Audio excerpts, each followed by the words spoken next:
Nakaline ka na sa airport security maayos, ang bag mo kompleto, ang documents mo feeling mo smooth. Nato tapos biglang beep pinatigil ka pinatabi. Sir ma'am, pakitanggal po ng sapatos. May additional screening lang po tayo habang ang iba tuloy-tuloy na dumadaan ikaw. Nakataas ang kamay. Nag-aantay habang pinagtitinginan ng ibang pasahero at doon mo marirealize. Ang isang bagay hindi bag. Ang problema hindi rin ticket, kundi ang suot mo maraming tao. Ang akala nila, ang airport hassle ay dahil SA pila o dahil masungit ang security o dahil malas lang sila. Say araw na yon pero ang totoo sa dami ng biyahe na ginawa, KO isa sa pinakakaraniwang dahilan ng delay abala. At hiya sa airport maling damit sapatos na ang hirap tanggalin, pantalon na may kung ano-anong metal. Damit na hindi mo inakalang magti-trigger ng scanner at ang mas masakit.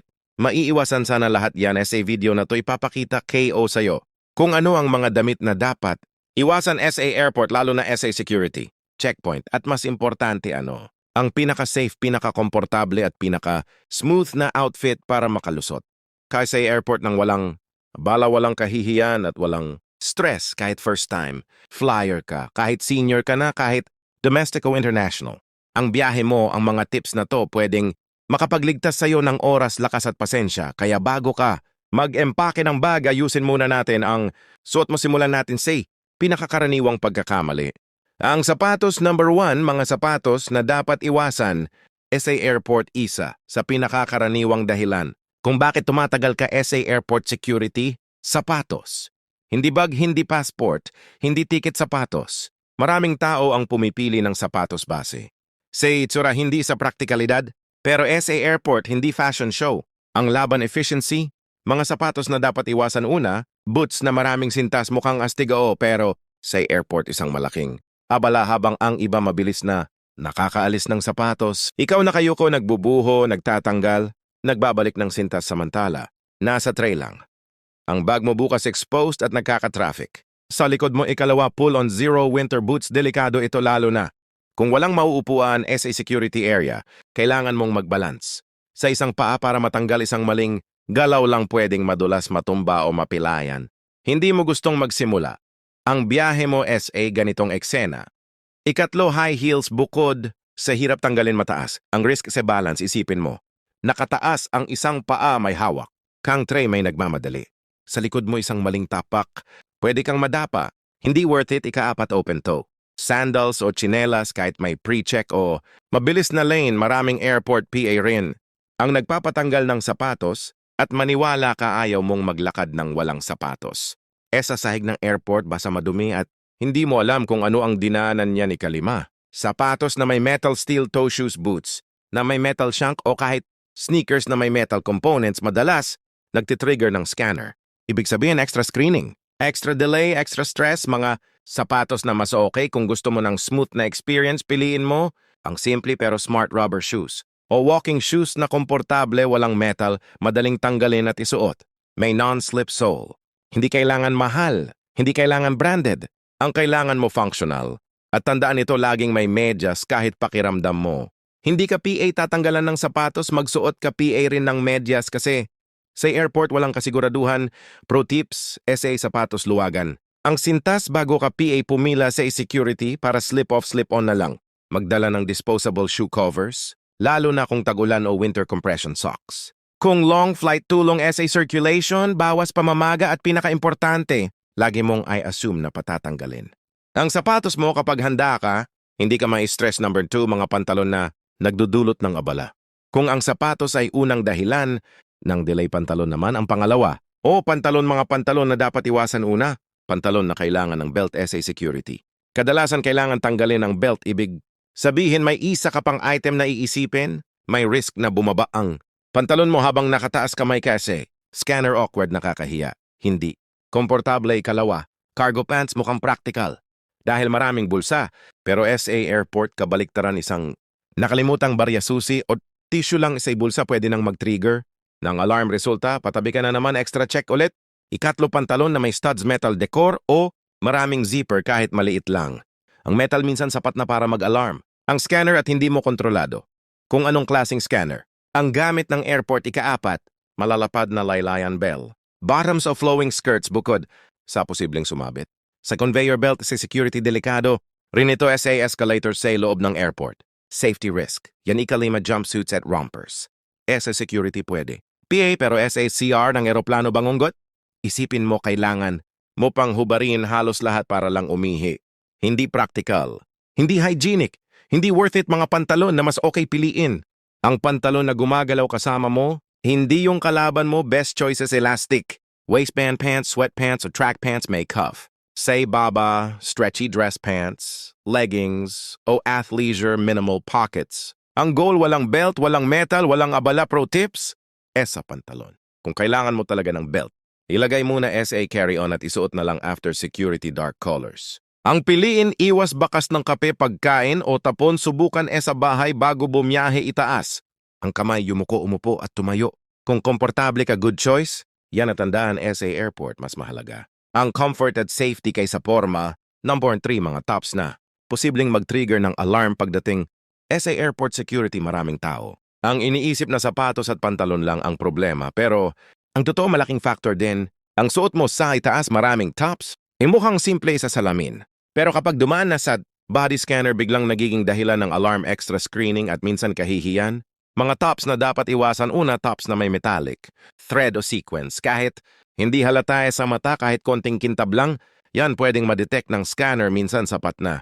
Ang maliliit na metallic detail para mag-beep, ang machine at patabihin, kaulit ikalawa malalaking buttons, zippers at dekorasyon lalo na. Kung nasa bandang dibdib o tiyan kapag sabay-sabay, ang metal details, mas mataas ang tsansa ng alarm at kapag nag-alarm, alam mo na extra check na naman ikatlo under wire tops o brass, depende ito, say airport at SA klase ng scanner. May mga modern scanners na okay lang pero may iba na nagtitrigger PA rin kaya kung ayaw mo ng abala mas safe. Ang wireless or soft support, ikaapat manipis o revealing na base layer, ito ang madalas nakakalimutan. Nang marami tandaan karaniwan mong tatanggalin, ang jacket hoodie o coat SA security. Kung ang suot mo sa loob ay sobrang nipis kita, ang bra o hindi ka komportable magiging awkward. Ang buong proseso. Nasa pila ka nakataas, ang kamay may mga tao sa paligid, hindi mo gusto. Yan ikalima political offensive o graphic prints kahit hindi ito direktang nagtitrigger ng scanner, pwede itong magdulot ng ibang klaseng problema. Additional questioning o discomfort. Sa ibang pasahero at staff SA Airport mas okay. Ang neutral mga tops na mas okay.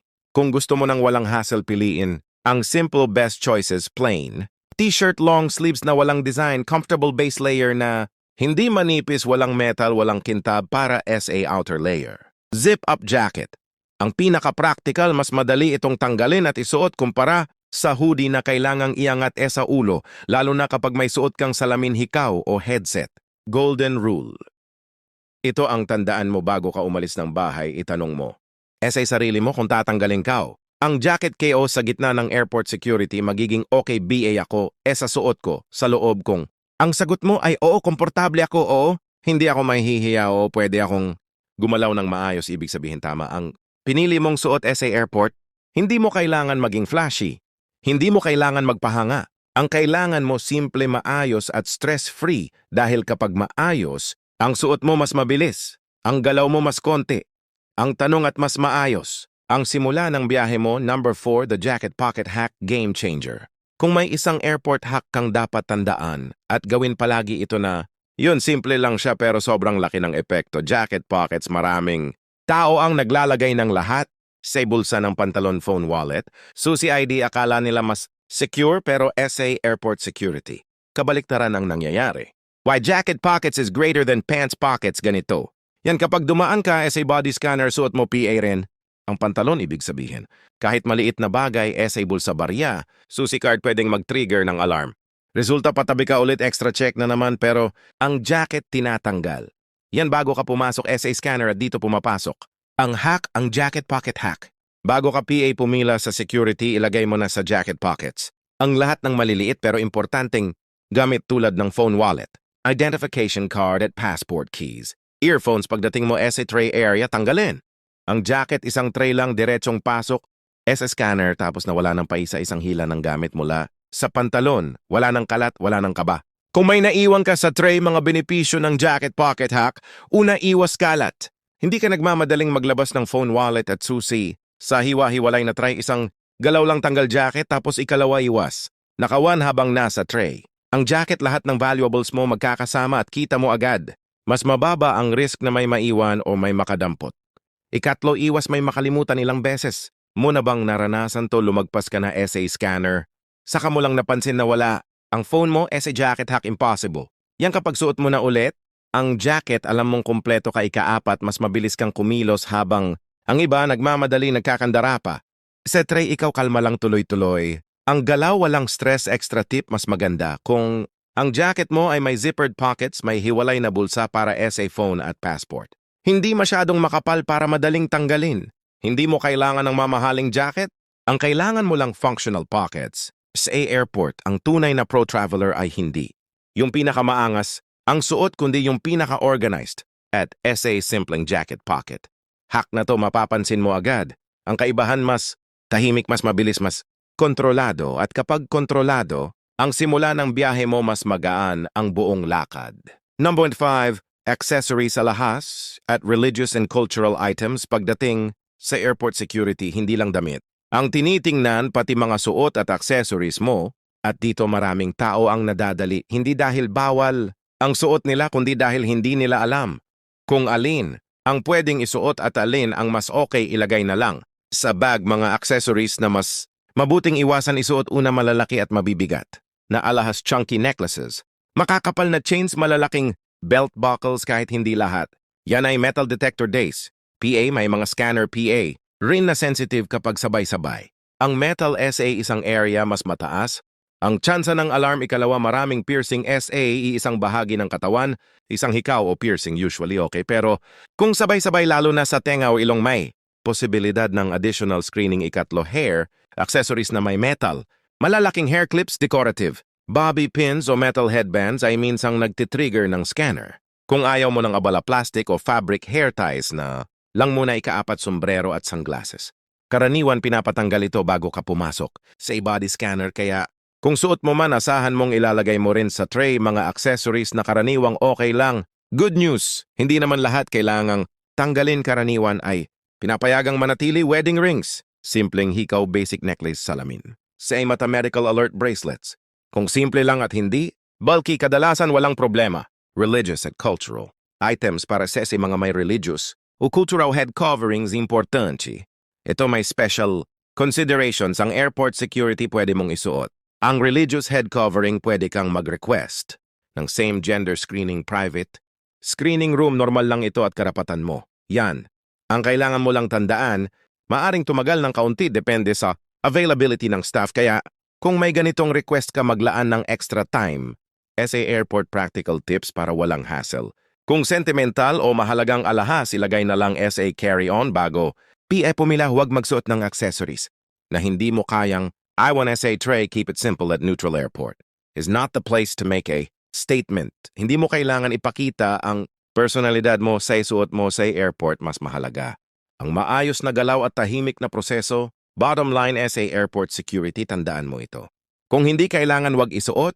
Kung pwedeng ilagay sa bag, ilagay na lang. Mas kaunting suot, mas kaunting tanong, mas mabilis kang makakalusot. At kapag maayos ang galaw mo, SA Security, mas maganda. Ang simula ng biyahe mo. Number 6, medical devices and mobility aids. Alamin ang karapatan mo. Maraming Pinoy travelers, lalo na seniors, ang may isang malaking takot. SA Airport Security, paano kung harangin ako dahil SA medical device kayo? Paano kung ipatanggal? Paano kung mapahiya ako? Good news, may malinaw na rules at karapatan ka at sanay na sanay. Yung airport security SA mga pasaherong may medical needs, mga medical devices na hindi dapat ipatanggal kung suot o nakakabit sa katawan mo. Ang mga ito hindi ka dapat pilitin na tanggalin. Hearing aids at cochlear implants, insulin pumps at continuous glucose monitors, CGM pacemakers at defibrillators, CPAP machines, dala hindi SWAT portable oxygen, concentrators, medical ports at ostomy bags, joint replacements, at surgical implants, medical alert, bracelets o necklaces. Normal lang kung mag-alarm ang scanner dahil SA mga ito, hindi ibig sabihin may mali kang ginawa, at tandaan ito, pwede kang mag-request ng private screening anumang oras. Mobility aids, dapat mong asahan kung gumagamit ka ng cane o walker. Kadalasan pinapadaan SA scanner kasama mo. Prosthetics, madalas pwedeng manatiling suot. Wheelchair, hiwalay ang screening, pero alalay ka. Palagi hindi ka dapat madaliin, hindi ka dapat sigawan, at hindi ka dapat tratuhin na parang istorbo. Kung may staff na nagmamadali, may karapatan kang magsabi ng mahinahon, may medical condition po ako kailangan. KO lang ng konting oras, isang importanteng paalala kahit allowed. Ang medical devices asahan PRN. Ang additional screening minsan hindi ito para pahirapan ka, trabaho lang talaga ng security na siguraduhin ang kaligtasan ng lahat. May mga kaso na hinahaplos, ang kamay hand swab, kinakausap ka sandali. Kinukumpirma ang device, normal lang ito. Pro tip TSA, cares at airport assistance. Kung kinakabahan ka o first time mong bumiyahe na may medical condition, gawin ito makipag-ugnayan. Sa airport assistance o TSA cares at least 72 oras bago ang flight, pwede silang magpaliwanag ng proseso, mag-assign ng passenger support specialist, umalalay sa'yo mula pila hanggang matapos. Ang screening malaking tulong ito lalo na kung senior ka, may anxiety, may multiple devices, may mobility limitations. Bottom line, ito ang tandaan mo, hindi bawal. Ang medical devices, hindi ka dapat ipahiya, may karapatan kang humiling ng privacy at respeto at higit. Sa lahat, huwag kang mahiyang magsabi. Mas maayos ang proseso kapag malinaw ang communication. Ang airport security ay hindi laban, isa lang itong proseso na kailangan mong daanan, at kapag alam mo ang karapatan mo, mas kampante ka, mas kalmado ka at mas magaan ang biyahe mo. Bago tayo magtapos, balikan natin ang pinakamahalagang aral ng video na to. SA Airport. Hindi ka nade-delay dahil malas ka kadalasan. Nade-delay ka dahil hindi ka handa, at ang pinaka, hindi na paghahandaan ng maraming tao. Ang suot nila, hindi ito tungkol sa pagiging maarte. Hindi rin ito tungkol sa pagsunod lang sa uso, ito ay tungkol sa pagiging practical, ligtas at kalmado. Kapag tama ang suot mo, mas mabilis kang makakadaan sa security. Mas konti ang tanong, mas konti ang abala, mas maayos. Ang simula ng biyahe mo, tandaan mo ito. Sapatos na madaling tanggalin, pantalon na walang metal at walang belt tops na simple at hindi nakakahiya kapag tinanggal. Ang jacket pockets para SA lahat ng valuables. Alam mo, ang karapatan mo kung may medical device o mobility aid, hindi mo kailangang magmukhang social SA Airport. Ang kailangan mo mukhang handa, dahil ang totoong pro-traveler ay hindi yung pinakamagandang bihis, kundi yung pinaka-organized at pinakakalmado, at lalo na para sa mga seniors at first-time flyers. Huwag kang mahiyang magtanong. Huwag kang matakot humingi ng tulong. May karapatan ka SA maayos at dignified na proseso. Ang airport ay hindi dapat pinanggagalingan ng stress. Dapat ito ang simula ng maayos na biyahe. Ngayon gusto kong malaman saan ang next flight mo. Comment mo SA baba, local man or international. Kung senior ka o may kasama kang senior na babiyahe, i-share mo ang video na to. SA kanila malaking tulong to. Kung may natutunan ka, i-like mo ang video, mag-subscribe ka para sa airport rules updates, senior travel tips, carry on at packing, hacks at mga bagay na walang nagsasabi pero dapat mong malaman. Salamat sa panonood, ingat SA biyahe, at magkita tayo SA susunod na video.